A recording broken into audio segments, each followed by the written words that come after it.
This new PoE1 league looks to be the best league that they have made in probably a few years at this point. There's going to be a lot of people coming back, and if you aren't familiar with what the current meta is of league start builds, I've got you covered. This time around, we're pretty much all going in blind when it comes to what the actual good Atlas strategies and bosses and such are going to be, so I've tried to give you a variety of pretty powerful meta builds to be using for your league start. First up on the list, which is probably one of the safer picks and most likely the strongest self-cast build in the game at the moment when it comes to league start, and that's going to be the Man Heirophant. This is a mana stack build using Archmage for its damage as well as Mind over Matter for most of its effective health pool. These builds can do most content in the game and can get extremely tanky with a little bit of investment. Also, there are a lot of very powerful Templar builds that you can swap into later, such as the Ghost Rive Life Stacker that I made last league, which should be mostly unchanged besides a few small nerfs. I will probably update that later in the league, but the first build is going to be the new Shock Nova gem that Garatha is going to be taking a look at. Worst case, if this gem ends up being not that good, which the numbers look fine, there is always his backup, which is going to be the Frostbolt Ice Nova or Frostbolt Vortex build. But the new Shock Nova gem does look pretty interesting, does look like it should be a cool new build that Archmage should be able to use. But if that doesn't look like your style, there is also my version that is using Spark. This setup is going to be a tanky map blaster that blankets the screen with a ton of projectiles, gets extremely tanky, even more so than the normal version, and should be pretty powerful for some early league start farming. Next up on the list is probably the biggest new breakout meta skill that we're going to see for at least the league start meta, and that's going to be Kinetic Fusillade Totems. Now, last league there were some people that were playing this build as well as some people playing it as self-cast. However, by far the setup that seems to be the most popular right now is going to be the Totem setup. If you're not aware of how Kinetic Fusillade works, essentially it's a skill where as you attack it charges up projectiles, and then after a short duration of not attacking, it fires all the projectiles at once.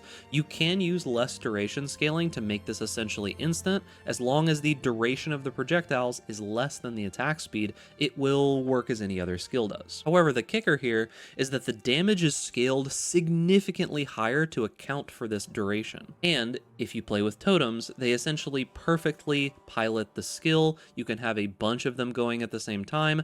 It does a lot of damage, is relatively safe because you are going to be a totem build, but there is also the downside of that it is a totem build. So if you're wanting something new and you're wanting something different, this is probably the one that I would check out. You can find the guide by Palstron. There is also the version by Tantiel as well as Puget 2 that I have linked down below in the Mobalytics tier list. Next on the list is going to be Bleed Slams. This is a build by FaZe Plays. This is probably the least nerfed of the slams. Slams were insanely strong last patch. Easily one of the best archetype setups that there was last league. Most of the super high-end hardcore players were using this build. It's extremely tanky, can get a ton of damage, and actually scales relatively well for softcore too. If you're wanting to check this out, FaZe Plays has a video guide on a Bleed Slam Slayer. Definitely a good choice if you're looking for something a little bit more melee.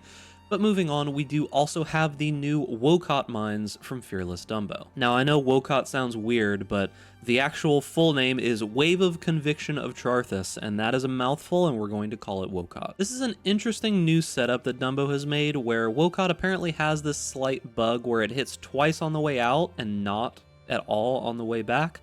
I'm not 100% certain how this works or if it works, but the whole idea here is that Wave of Conviction of Charthus typically is only able to hit once on the way out and once on the way back, and there is a limit of how many of these little circles you can have at one given time. So using a mine setup, you're essentially able to bypass that limit and do a ton of damage. This build in particular is going to be a very strong early bosser, and I do suggest that if you are wanting just to do bosses very early on in the PoE1 League, this is probably the build to play. However, if you're looking for a powerful mapping build, this one is not it.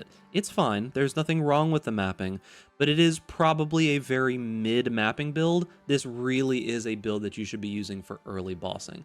Very powerful build, and if the WoCoT Mines gets nerfed or there's something wrong with it, you can always transition into Reap/Exsanguinate Mines, which is super powerful, and there's a ton of other mine builds that are available out there as well. Now, if you are looking for a big giant map blasting clear build that you just want something that is consistent, tried and true, don't have to think about it too much. We do have either Kinetic Blast, which is a wand version of the build, or Lightning Arrow / Elemental Hit. These are archetypes that have been around for quite some time, and the two that I'm going to be listing are both from Fubgun. He is the resident get a whole bunch of currency on some kind of ranged build and spend mirrors on it in the community, so he's got some pretty solid builds going on. I've linked both of them down in the Mobalytics tier guide. One thing to note about these kinds of builds is that they are not that tanky.